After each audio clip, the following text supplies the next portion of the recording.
नमस्कार दोस्तों, स्वागत है आप सभी का लर्निंग ट्री पे। आज है 9 मार्च और देखिए आज शाम को उत्तराखंड के जो सीएम थे उन्होंने अपने पद से इस्तीफा दे दिया है। ये है एनडीटीवी का आर्टिकल। देखिए ये है त्रिवेंद्र सिंह रावत जी जो कि उत्तराखंड के सीएम थे। ये है बेबी रानी मौर्य, ये वहाँ की गवर्नर थी और इनके पास इन्होंने अपना इस्तीफा सौंप दिया है।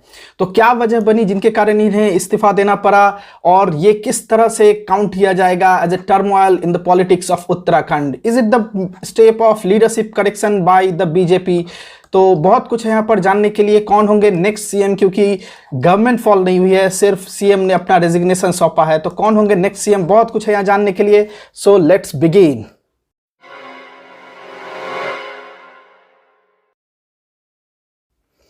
देखिए त्रिवेंद्र सिंह रावत जी 2017 में बीजेपी के एमएलए के तौर पर जीते थे और उन्हें पहली बार उत्तराखंड का सीएम बनाया गया था। और देखिए इस समय जो बीजेपी जीती थी ये क्लियर मेजोरिटी थी। 70 एमएलएस की असेंबली है उत्तराखंड में और 70 में से 57 सीट्स बीजेपी ने जीते थे, 11 कांग्रेस ने जीते थे। तो इससे आपको पता चल रहा होगा कि ये मार्जिन कितना बड़ा था जीत का और ये विक्ट्री कितना ज़्यादा मायने रखती थी बीजेपी के लिए।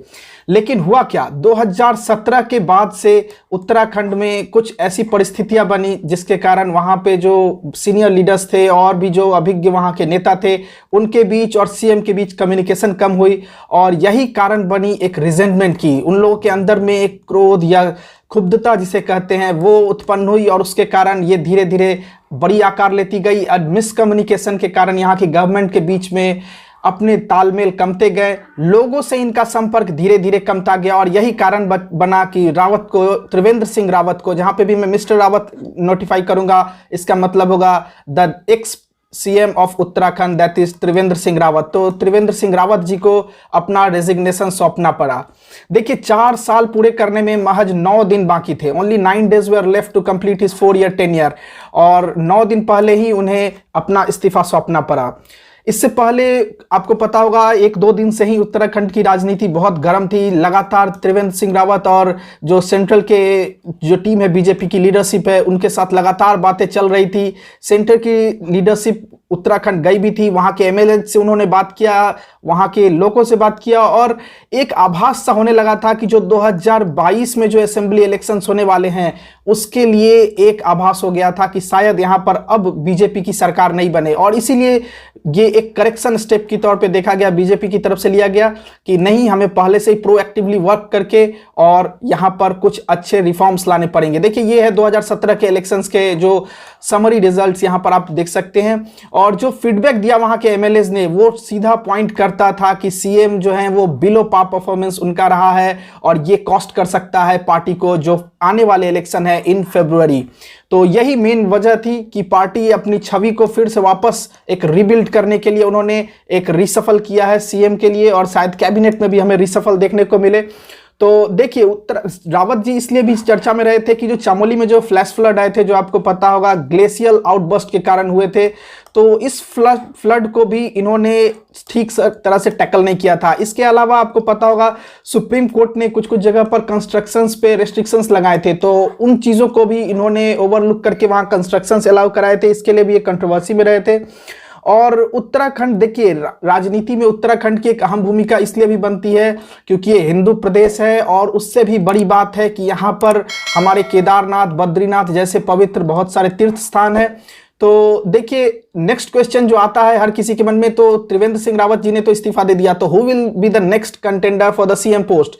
तो इसके लिए जो सबसे बड़ा चेहरा देखे जा रहे हैं वो है धन सिंह रावत जी। ये इन्हें माना जा रहा है, देखिए इंडिया टीवी का आर्टिकल है, he might be the front runner to replace Trivendra Singh Rawat as Uttarakhand chief minister. 2021 से पहले एक बार और फ्लड आए थे 2013 में, याद कीजिए, और 2013 में जो फ्लड आए थे इट कॉस्ट कांग्रेस गवर्नमेंट और 2017 के जो फ्लड है will it cost BJP government. तो हालांकि ये एग्जैक्टली नहीं रीजन था किसी गवर्नमेंट को कॉस्ट, ऐसा नहीं है कि किसी गवर्नमेंट को ये कॉस्ट किया था, बट विल 2021 फ्लड एंड इस मिसहैंडलिंग कॉस्ट बीजेपी गवर्नमेंट और will the resentment among the top leadership with the CM cost them in the next elections. तो ये सारी चीजें देखने की बात है। देखिए यहाँ पे क्या लिखा है, many MLAs had reportedly told the leaders that BJP does not stand a chance of being re-elected under Mr. Rawat's leadership। तो देखिए स्ट्रांग स्टेटमेंट वहां के एमएलए ने दिया था कि अपने लीडरशिप को ये प्रोवाइड किया ये स्टेटमेंट कि देखिए बीजेपी की जो अभी स्थिति है यहां पर कोई चांस ही नहीं बनता है कि हम पुनः वापस अपनी सरकार बनाए under the leadership of mister Rawat. तो ये पूरा माजरा है, कुछ हालांकि विशेष यहाँ पर डिस्कस करने के लिए है नहीं। इसके बाद त्रिवेंद्र सिंह रावत जी ने एक प्रेस कॉन्फ्रेंस करके अपनी बातें बताई कि he being a very mediocre from hailing from a mediocre family, he got the opportunity to run the cabinet of Uttarakhand and he is very much grateful to the ministers, to the party leadership of the BJP.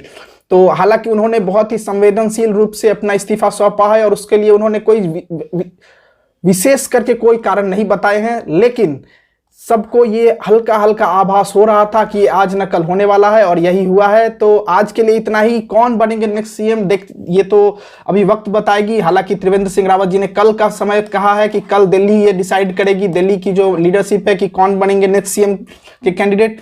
तो बहुत कुछ यहाँ पर आगे को भी देखने को मिलेगा कि कैसे कैसे उत्तराखंड की राजनीति में आगे क्या क्या होता है और क्या बीजेपी अपनी गवर्नमेंट 2022 में वाकई बचा पाती है या नहीं।